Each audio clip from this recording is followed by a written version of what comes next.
আপনার জিমেল ফুল হয়ে গেছে, মেল আসতেছে না।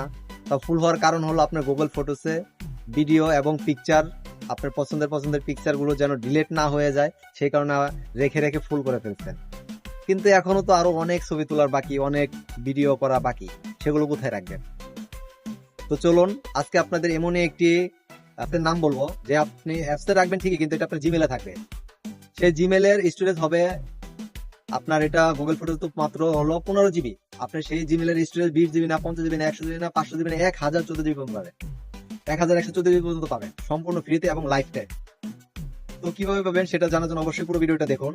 আর আমার ভিডিওটি ভালো লাগলে অবশ্যই লাইক করবেন, সাবস্ক্রাইব করে রাখবেন এবং শেয়ার করে দিবেন, যেন আপনার বন্ধুরাও জানতে পারে যে কিভাবে তাদের পছন্দের ভিডিও এবং পিকচার গুলো যত্ন সহকারে রাখবেন আজীবনের জন্য। তো বন্ধুরা চলুন শুরু করা যাক। আপনি আপনার ফোনের প্লে স্টোরে চলে যাবেন। প্লে স্টোরে গিয়ে সার্চ বারে লিখবেন তারা বক্স।